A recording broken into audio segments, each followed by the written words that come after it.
Para ajudar a gente a entender o que está acontecendo com toda a sua sabedoria e experiência, eu chamo aqui para nossa conversa o Sérgio Machado, sócio-gestor da NCH Capital. Sérgio, mais uma vez, muito bem-vindo ao Suno Notícias, boa noite para você. E eu já começo disparando. O que o mercado viu de bom nesse futuro governo Lula?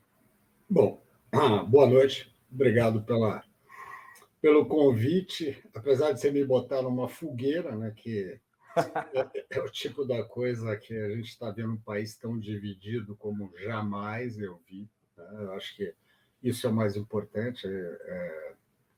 Se a gente pegar o passado, que é muito recente, né, desde que a gente voltou a votar para presidente, e eu acho que tem características assim muito peculiares, né? Primeira coisa, eu acho engraçado falar assim, o mercado esperava isso, o mercado esperava isso. Eu não esperava nada, cara. Sinceramente, eu esperava o quê? Uma eleição sangrenta, que é o que aconteceu. Inclusive, a gente esperava desde o primeiro turno. E a gente não sabia, até ter os números finais, qual seria. Mas eu me lembro que, inclusive, na sexta-feira eu estava no Rio, conversando com meus sócios lá, né, que fala assim, pô, quais seriam as opções? E quando você via ali, não parecia ter nenhuma opção muito interessante para fazer nada. Por quê? Em primeiro lugar, ninguém sabe ainda quem é o ministro da Economia, qual será a linha. A gente continua a não saber nada. Né? De alguma forma, a gente tem tem uns dados adicionais, que é aquela história. O gringo gosta do Lula. Isso é fato. Você tem uma narrativa lá fora que é amplamente comprada, que o governo anterior era anti-SG, anti-atmosfera, anti-clima, anti-tudo. E isso vamos dizer, essa mudança tem uma narrativa desse governo que ela é aceita como muito mais amigável para essas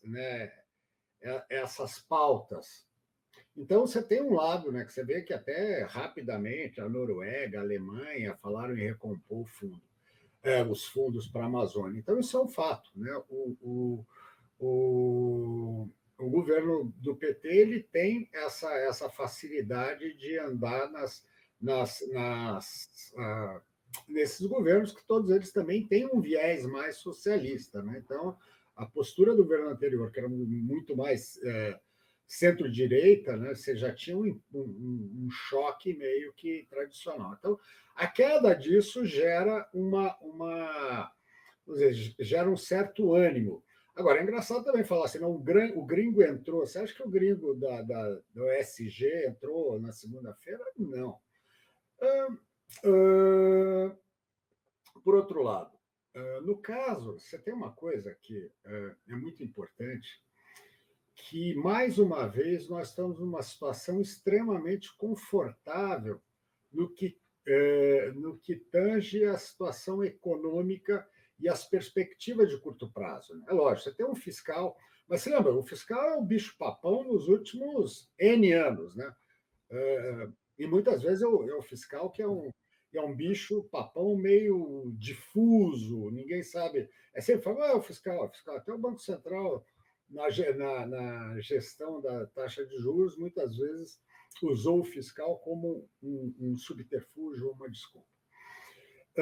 Mas, se você pegar, nós somos um país continental, né, com uma população consumidora, né, respeitável.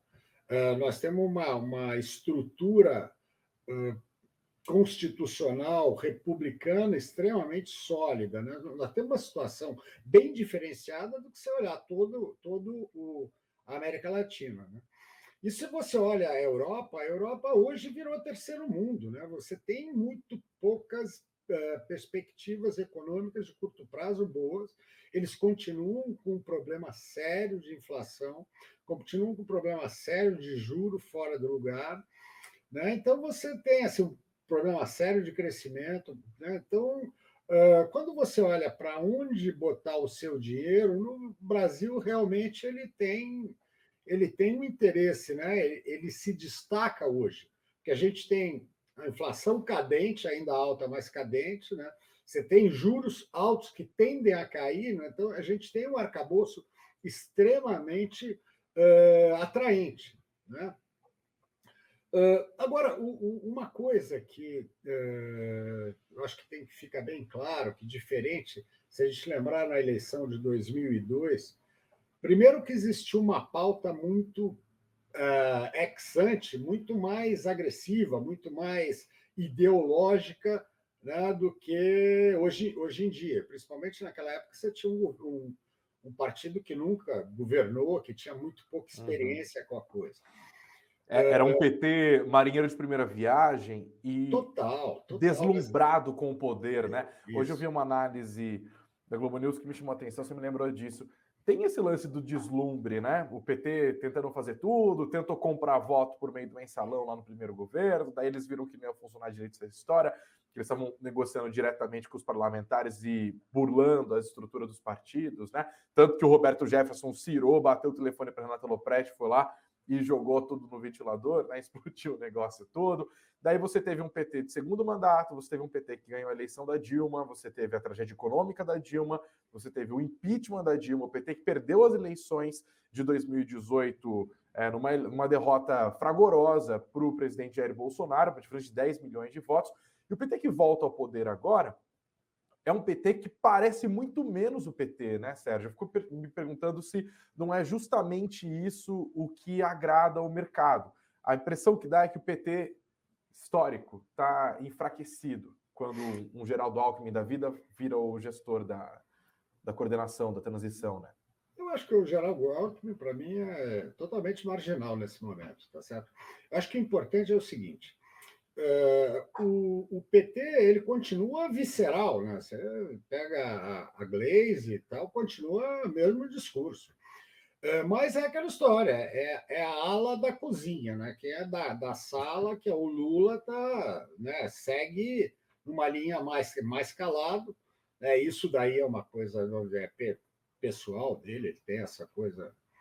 Né? Mas se você olhar o seguinte, comparativamente a todos esses anos que você falou, o Congresso só se fortaleceu.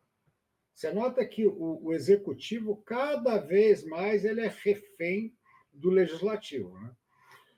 Quanto não foi feito, né, no governo Bolsonaro, no governo Temer, e mesmo no Dilma, por interferência direta do Congresso. Então, essa é uma força que você não pode nunca esquecer.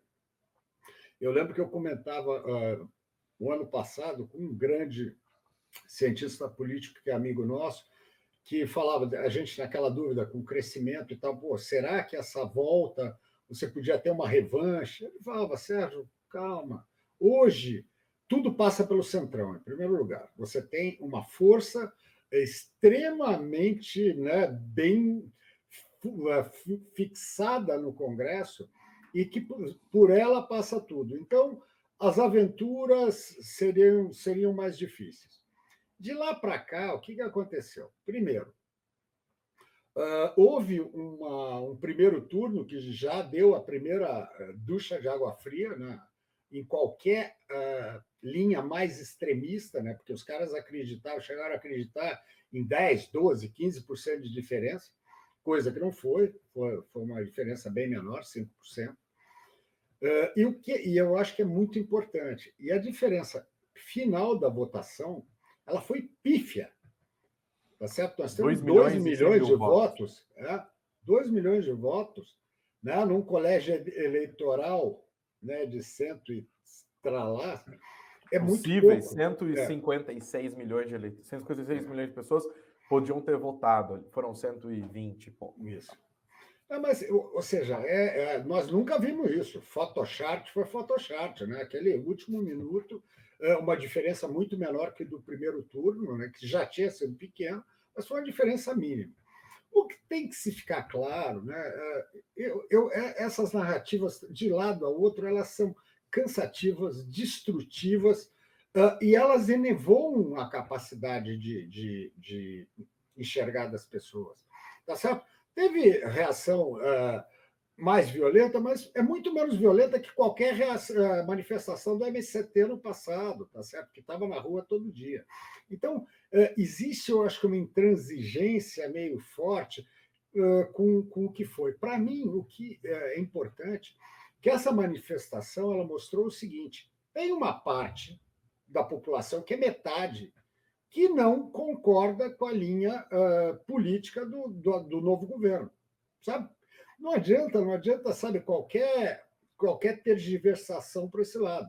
Esse é um fato. Eu acho que a gente tem que analisar um fato. Se você não gosta do outro, se acha ele um troglodita, ou se o outro acha que o outro é um ladrão, não importa o que você acha. A gente tem um país dividido como nunca vimos, né? E mais, uma coisa que é nova, um país dividido onde as forças mais à direita aprenderam a sair na rua, coisa que não faziam desde 1964, 63. Tá certo? Nesse meio tempo, a gente todas as manifestações sempre tiveram um cunho de esquerda, desde as manifestações nos sindicatos, no ABC e tal, ali começa o movimento, e todos os movimentos, sei lá, talvez teve direta já que não, mas só a partir do impeachment da Dilma que a gente começa a ter uma outra cara na rua, o verde e amarelo. Né? Isso é importante, porque você tem que ter, sabe, não pode ter um país dividido que uma força fala e a outra cala. Né? Então, isso é dominação, isso não é democracia. Então, eu acho que o mais importante desse movimento é um recado que qualquer aventura heterodoxa não será bem aceita, tá certo? Eu acho que daí, inclusive, é que esse bom humor aumentando. Porque, na verdade, o que você teve, essas demonstrações, que justamente muita gente quis desacreditar, então pô, tinha gente para burro na rua, tá certo? Mostrando a cara que, ó, eu sou contra. Tudo bem, tem que lembrar também, no passado, no dia seguinte, era fora FHC, fora Temer, fora. A esquerda sempre foi fora os outros. Né? Fora Bolsonaro no dia seguinte, apesar de, como você falou, uma derrota cachapante, e no dia seguinte eles estavam fora e ninguém falava que era não democrático. Tá? Eu acho que a gente tem que ser mais, sabe, mais piano, tem que entender as forças e entender como isso afeta a percepção dos investidores. Para o investidor de longo prazo, para vir para o Brasil, é muito melhor você ter um país dessa forma, porque o equilíbrio de forças tende a ser muito maior. Tá certo? Você não, a tendência a aventuras ela fica muito fora da realidade. Né? Então, com isso, porque pensa bem, você mesmo frisou uma coisa. Toda hora que existe uma interferência ideológica, olha o que acontece. Você tem uma bolsa que subiu 1 buzilhão, hoje você tem Petrobras, que apresentou um lucro estratosférico, petróleo dá uma porrada de 5% para cima e ela cai 5%. O mercado é extremamente, né, ele é pragmático. Então, essa leitura que eu acho que é importante. Porque eu acho até engraçado ter gente falando, olha quem queria vender, quem vendeu se deu mal. Não, cara. O mundo que era sexta-feira era um, segunda-feira é outro, quarta-feira era outro. Tá? Então, o importante nessa hora, essa torcida, sabe, é um negócio que não é lugar aqui. Não é no mercado, não é gerindo fundo, Mas nem. é que havia esse discurso, Sérgio. Eu queria te provocar com isso. Você tem vários gestores na twittosfera mesmo, assim, completamente apaixonados pelo Paulo Guedes, pelo governo de Bolsonaro e tal, apostando tudo, fazendo análise das mais amalucadas que deixavam, inclusive, eu ficava impressionado com um cara que está gerindo dinheiro das pessoas, faz análises completamente translocadas para assegurar que o Bolsonaro ganharia. Não é assim, você tem que esperar um pouco mais de fleuma. E havia, sim, uma corrente muito importante nas redes sociais de gente do mercado falando que se o Lula ganhasse, era para fechar tudo, acabou, não tinha país no dia seguinte. Por isso esse espanto mesmo da gente estar chegando ao fim dessa primeira semana com o mercado levando o Lula na flauta, assimilando esse governo e já na bolsa de apostas de quem vai mandar, quem não vai mandar, quem não. Eu acho que isso foi mais espantoso, assim, a normalização do governo Lula, porque o discurso que tinha antes era de que seria a Venezuela. Eu acho que aí também, eu não vou criticar ninguém, porque de alguma forma eu me afastei. Eu que tenho uma atuaçãozinha marginal no Twitter, eu sempre falei, calma, eu não sei porra nenhuma. Eu falei, desde o primeiro turno, eu não sei porra nenhuma, eu não sei. Me incomodar, assim, a gente não sabe por quanto vai ser a eleição. Tá certo? Porque se fosse, Greg, se fosse 55 a 45, eu te garanto que esse cenário era totalmente diferente. Porque não existe o endosso, até. Eu acho que até o mercado também é o seguinte: o mercado é leniente, ele foi leniente esse tempo todo, porque essa história do cheque em branco para ministério, isso daí realmente ele já dava a entender que o mercado estava meio querendo ficar bom humor, é o mercado Tim Maia, né? Me dê motivo que eu vou ficar feliz. Né? Mas é mesmo, isso aí é que eu falo, você tem que ver o mercado a cada dia, ele vai falando com você, né? Você via na semana anterior ele teve momentos de estresse para baixo, depois melhorou e depois meio ele se posicionou. Aí, inclusive, aí você vê umas barbaridades. Na segunda-feira eu vi em alguma TV alguém falando: você viu hoje, os gringos entraram e venderam o dólar, por isso está caindo. Give me a break, cara. Quem vendeu o dólar na segunda-feira é o Brazuca que estava redeado, cara. Você acha que o gringo entra na segunda de manhã e vem Lula lá? O cara não tem a menor ideia de como funciona o mercado, tá certo? O gringo, ele é muito mais lento do que isso. Aquela Está falando que foi desmontagem de posições defensivas feitas por investidores brasileiros mesmo. Com certeza, com certeza. Porque qual é o hedge mais fácil? Qual é o hedge mais objetivo, né? O que pelo menos parece para o comum dos mortais? Dólar. Comprar dólar. Tá certo? Então, tinha muita gente falando, não, bolsa já foi, quem sabe, pô, as estatais já caíram muito, então não dá. Então, vou fazer. Eu conversei com um monte de gente tal, que falava, hedge. Eu falava assim, juros você não tem que fazer nada, porque a taxa de juros nossa está alta para boa, mesmo que fizerem um monte de bobagem, a gente aguenta desaforo para boa. Moeda é aquela coisa que judia de todos os economistas, analistas, avalistas. Ninguém acerta nada. Pescadores e todos os mentirosos, né? Eles né, há jeitos mais divertidos de acabar com a sua reputação do que tentar projetar o dólar. Então, você tem que ver isso. Mas, claramente, aquilo foi estópica. Tá certo? O cara foi... Você vê, o mercado abriu 3% para baixo, com aquela cara que todo mundo esperava, e aí tem gente que falou, mas, veja bem, essa coisa cabeça a cabeça, ele muda a cara. Você vai ter e aí, rapidamente, a gente viu um mercado aí nessa hora vai. E aí, você pensa o seguinte, também de manhã tem o cara que acordou e falou assim, porra, era para baixo, vou vender mais, né? E aí, nessa hora, sempre você tem a massa de manobra, né? Você vai comprar ali, você vê, claramente os caras foram estopando e foi embora. Mas eu acho que, basicamente, para mim, o mais importante é isso, é que você tem hoje um equilíbrio de forças que impede as aventuras, tá certo? Que impedem qualquer heterodoxia, num primeiro instante, nova matriz econômica, velha matriz não sei o que lá. Eu espero, e eu acho que é difícil, porque, como a gente já falou, no próprio Congresso, hoje o Congresso tem mais força, e hoje a distribuição de forças do Congresso mudou também. Essa última eleição, ele jogou o Congresso mais ao centro-direita, né? Então, a negociação é mais difícil. E como tal, eu acho que isso, para mim, é o que está dizendo essa semana. Eu queria fazer mais uma provocação, sei que você tem horário. Você falou do mercado com uma postura, às vezes, leniente.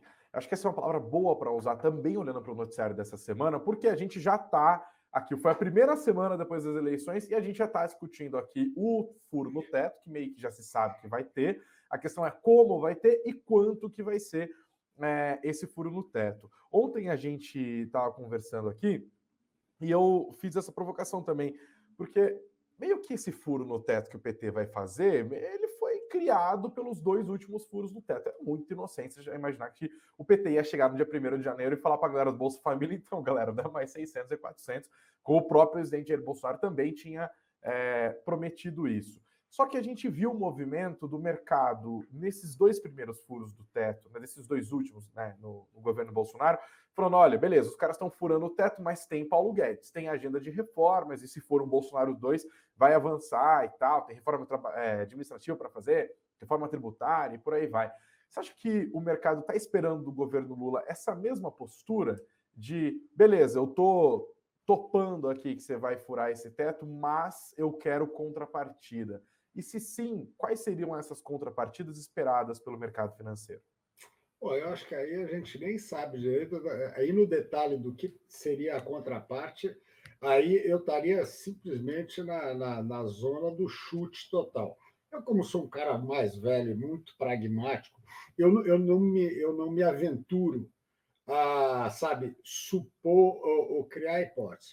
Eu acho que o que a gente tem são 2 meses ainda, né, um mês e pouquinho, de ver essas movimentações. Né? Então, a gente está vendo aquele jogo de xadrez de Brasília, né? Quem se xingava ontem está namorando hoje, mas sempre falando, não, estamos namorando, mas é para casar, sabe, com responsabilidade, né? O amor é lindo. Então realmente, eu acho que assim, os agentes econômicos eles têm uma derivada primeira, né, mais benigna, porque faz parte. Né? Você ter um negócio que você espera só o caos é uma merda, perdão da má palavra, mas é um terror. Né? Como é que você assim, vou me preparar? Você, que a gente é do setor financeiro, a gente tem mecanismos que o setor real não tem. No setor real, você não pode, sabe, não, eu estou aqui comprado, eu vendo dobrado, né? O que eu faço com o estoque? Não tem. E o ciclo de produção é mais longo, tem as encomendas, você tem custos, é outro mundo. Né? Realmente, você acreditar, a tendência é você acreditar, tende a ser maior, você torcer para dar certo. Então, eu acho que enquanto não houver indícios de alguma barbaridade, alguma coisa assim, porque mesmo assim, o furo do teto já está no preço. Como você mesmo falou, já tinha 100, 150 e tal. Isso é meio requentado. É lógico que vai ser vendido. Isso aí você sabe que vai ser vendido e vai ser comprado. Quanto maior, né, os pesos lá, os movimentos vão acontecer. Mas eu acho que é isso. É ainda muito recente o processo. Eu acho que o importante é essa coisa, vamos dizer, a gente está. Porque essa coisa, a palavra da rua, ela já bateu em Brasília também. Você sabe que o maior inimigo de político é povo na rua, tá certo? Ninguém quer povo na rua. Né? Então, essa coisa, eu acho que o recado está dado. Eu acho que essa vamos dizer, um preparo mais para uma linha mais de composição do que de choque é o que está aparecendo e esperemos que continue assim. Né? Mas ainda tem chão, porque é aquela história, vem um ministro político, aí é capaz de não falar, vem um político, né, que é mais habilidoso, o mercado vai tender a falar, tá bom, vem um político. Mas na hora de indicar, é que vamos ver quem é. Se vier um Bernardo Api para tributário, um Felipe Salto para o Tesouro, legal, são nomes extremamente capazes que podem ajudar. Agora, na Fazenda, quem vai ser, quem é o Banco Central, não, graças a Deus, esse por hora ninguém mexe. Esse já foi, exato. Pô, que isso é muito bom, né? Isso né? Só nessa hora que a gente lembra o que essa independência é saudável, né? Porque, pelo menos em moeda e juros, ninguém vai ficar brincando. Né? Então, isso é muito bom. Então, a gente vai ver uma composição. Eu acho que é uma mudança, é uma volta, tem todas as cicatrizes, né, de lado a lado, e que a gente vai ter que ver como é que elas vão sarar até lá. Né? Então, realmente, E eu acho muito uma posição meio perigosa, que as pessoas hoje já falarem, não vai acontecer isso, isso, isso. Não sei, eu não sei o que vai acontecer. Realmente, mas efetivamente a gente está num ambiente muito menos turbulento do que poderia, né? Do que, inclusive, se imaginava até a semana passada, que podia ter algum tipo de pressão. E eu acho que também correm, né? Caem por chão as falácias, porque falava assim, não, porque se o Bolsonaro perder, corre o risco de uma ruptura institucional. Give me a break, né? Não tem, o país não tem esse arcabouço para isso, não tem, as instituições estão sólidas, né? Ninguém não vê Força Armada entrando em aventura, né? A gente está numa coisa muito mais controlável. Então, eu acho que também isso, inclusive, foi usado contra o governo anterior, esse risco, quando na verdade não havia. Né? Então, essa eleição ela foi suja, não tenha dúvida que ela foi suja, lado a lado, mas. E não adianta passar pano, falar que mas esse lado foi suja dos dois lados. Né? Então, mas agora é aquela história, passou, né? Estamos num país que tem uma outra composição, que tem uma grande divisão, mas que, porra, é a síntese da democracia também, né? Os opostos têm que conviver, porque senão vira guerra. Se não tem país no dia seguinte.